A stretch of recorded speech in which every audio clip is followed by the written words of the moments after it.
బరువు అనారోగ్య సమస్యలకు కారణం. డాక్టర్ వీనిలా వెయిట్ లాస్ డైట్ లో జాయిన్ అవ్వండి, బరువు తగ్గండి. నమస్తే రమగారు. నమస్తే జయ. రమగారు, ఏదైనా సరదాగా చిన్నగా ఉండి కథ ఏదైనా చెప్పుకుందామా? ఉల్లికాడల కథ చెప్దాం మనం. ఉల్లికాడలు బాగుందండి పేరు. ఉల్లికాడల పేరు బాగుంది కదా. ఊర్మిళ అని ఒక అమ్మాయి, దానికి చాలా నిదానస్తురాలు, మెతకది, కొంచెం భయస్తురాలు కూడా. అలాంటి ఊర్మిళని చిరంజీవి అని ఒక చిన్న ఉద్యోగస్తుడికి చిరుద్యోగికి ఇచ్చి పెళ్లి చేశారు. లేటెస్ట్ కథ రమగారు. అంతే అయి ఉంటుంది. 60లో రాయబడింది. అప్పుడే పేర్లు బాగున్నాయి. బాగున్నాయి, చూసావు ఎంత బాగా పెట్టారు. రామయ్య, సుబ్బమ్మ అలాంటి కథలు మీ అమ్మాయి ఎంతసేపు పోట్లాడుతుంది. వెంకయ్యమ్మ కాకుండా ఎంత మంచి పేర్లు పెట్టారో. బాగున్నాయి. పేర్లు అంటే గుర్తొచ్చింది. ఇప్పుడు ఒక విషయం చెప్తా. ఈ మధ్య పేర్లని తమాషాగా పెట్టుకుంటున్నారు కదా, అసలు దానికి ఏం అర్థం పడతాం. ఇష్యు ఉష్యు బస్సు 2 అక్షరాలు 1 అక్షరం అవే పేర్లు. ఒక అమ్మాయి ఎవరో పెట్టింది, రామచంద్ర అని పెట్టుకున్నారు బాబుకి పేరు. అదేం పేరు అంటున్నారు అందరూ.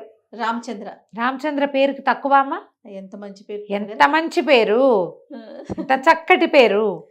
అసలు రామ అని పిలుచుకోవచ్చు కదా. అదే కదా పుణ్యం పురుషార్థం. మీ పేరుందనా? నా పేరు లేకపోతే ఎవరైనా పిలవడానికి రామ అని పిలిస్తే ఎంత మంచిది. అద్భుతం కదండి కదా. నా పేరు ఉంటే ఏమి, నా పేరుతోటైనా బోళ్ళంత భుక్తి వస్తాయి. అప్పుడు నాకే రావాలి రమగారు. ఎన్నిసార్లు పిలుస్తాను నేను రమగారు రమగారు రమగారు. మరి నువ్వు సీఈఓ అవ్వలేదు. ఏంటి మీ పేరు పిలిచే?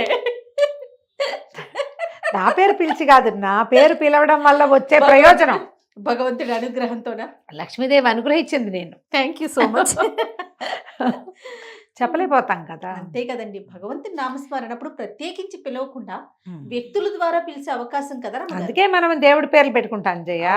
అమ్మాయికి చాలా ధైర్యం చెప్పా, ఏం పర్వాలేదు, పెద్దయ్యాక పిల్లాన్ని అందరూ ఏడిపిస్తారేమో అని బాధపడుతోంది. అమ్మాయి బాధపడుతోంది.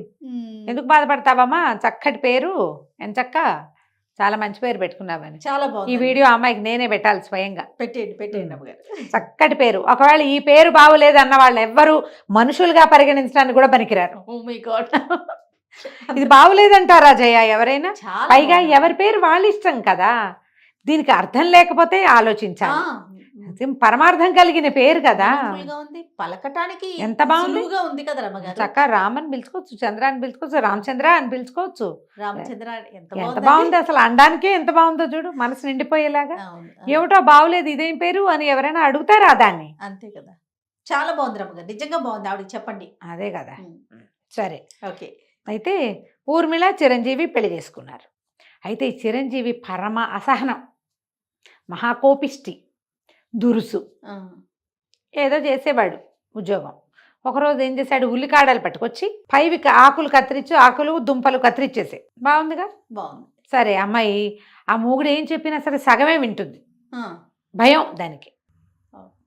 దుంపలతో కూర చేయాలి, పై దాంతో పులుసు చేయాలి, ఇటు తటు చేసేసి. ఆయన ఏదో పని చేసుకుని వచ్చాడు, బయటికి వెళ్ళాడు. మరి గుడికి వెళ్ళి వస్తాను, గుళ్ళోంచి తిరిగి వచ్చాక అన్నం తింటానన్నాడు. ఇంటికి రాగానే సరే పేటేసింది, అన్నం పెట్టింది. తీరా చూస్తే ఆ ఉల్లికాడలతోటేమో కూర చేసి పెట్టింది, ఆ దుంపతోటి ఉల్లిపాయలతోటేమో పులుసు చేసేసరికల్లా భార్యను ఉంచి దభిమని కొట్టేశాడు. చెప్పింది చేయవా సరిగా? నేనేం చెప్పాను, నేనేం చేయమన్నాను? దీంతో ఎవరన్నా పులుసు చేసుకుంటారా, దీంతో కూర చేసుకుంటారా అని కొట్టాడు. ఈ పిల్ల ఏడుస్తూ నుంచింది. ఈ లోపల దభీమని పెద్ద శబ్దమైంది. ఎవడో అటక మీద నుంచి ఒక దొంగ ఎప్పుడో దాక్కున్నాడు. సాయంకాలం ఆ పిల్ల దొడ్లో పని చేసుకుంటుంటే వాడు ఇంటికి వచ్చి అటక మీద దాక్కున్నాడు. దూకి అక్కడి నుంచి చిరంజీవిని పెడరెక్కలు విరిచిపట్టేసుకున్నాడు. ఇంట్లో ఉన్న డబ్బు, నగ, నట్ర అన్నీ ఇస్తావా ఇవ్వవా? ఏం చేస్తాడు, తాళ్ళ చెవులు ఇచ్చేయమన్నాడు. అప్పటిదాకా భార్య మీద ప్రతాపం చూపించాడు. భార్య మీద ప్రతాపం చూపించే వాళ్ళందరూ కత్తిగా కటారు చూపిస్తే చాలా భయపడతారు. ఇక్కడేముండదు ప్రతాపం. కొంతమంది అలాగే ఉంటారు కదా. ఏదైనా ప్రాబ్లం వచ్చినప్పుడు చాలా బెదిరిపోతారు. పెళ్ళాల మీద మాత్రం ఎంత ప్రతాపమైనా విరుచుకుపడిపోతారు, ఎంత ప్రతాపమైనా చూపించేస్తారు. అక్కడి నుంచి నగా నట్రా మూట కట్టించారు. ఏంటి మంచి వాసన వస్తుంది మీ ఇంట్లో, ఏముండింది పెట్టి అన్నం పెట్టించు నాకు అన్నాడు. అనేసరికల్లా కసిరేడు పెళ్ళాను. ఏంటి వాళ్ళు ఆయన అడుగుతుంటే అన్నం పెట్టవా అన్నాడు.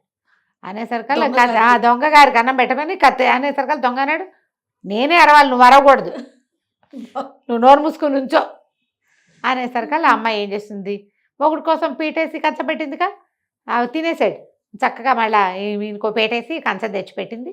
తన కోసం వండుకున్న అన్నం తెచ్చిపెట్టి ఆయన కూర పులుసు వేసి ఎంత బాగుంది, ఎంత బాగుంది, ఆకుకూర కాడలతో కూర చేసుకుంటారా అమ్మాయి, ఎంత బాగా చేసావు అని కూర అన్న అంతా కలుపు తిన్నాడు.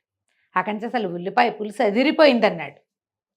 ఇంత మంచి వంట, ఎంత బాగా చేసావు, మరి ఎందుకు దెబ్బలు తిన్నావు నువ్వు అన్నాడు. అనేసరికి అమ్మాయి బిక్కు బిక్కుమంటూ మొగుడు కేసు చూస్తుంది.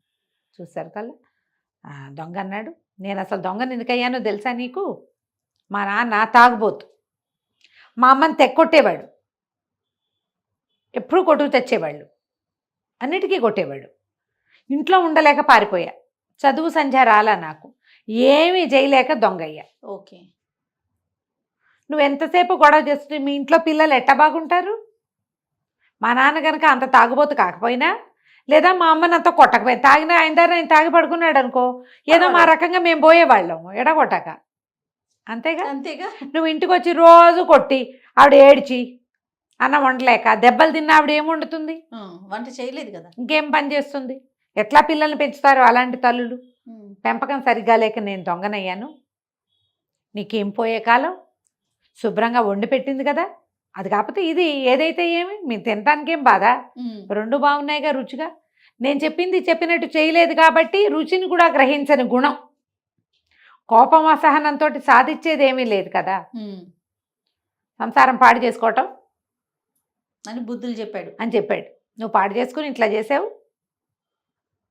ఇట్లా చేస్తున్నావు, రేపొద్దుంది నాలాంటి దొంగకి ఇంకొకటికి తండ్రి అవుతావు నువ్వు, నాలాంటి వాడే మీ ఇంట్లో నుంచి వెళ్ళి ఇంకెవరింటోనో దొంగతనం చేస్తాడు అని చెప్పి, అమ్మాయి ఈ నగ నట్రా తీసుకో, చక్కగా పెట్టావు భోజనం, ఎన్నాళ్ళలో అయింది ఇంత మంచి కూర పులుసు తినని మూట కట్టించిన నగలన్నీ ఎత్తి ఊర్మిళ చేతిలో పెట్టాడు.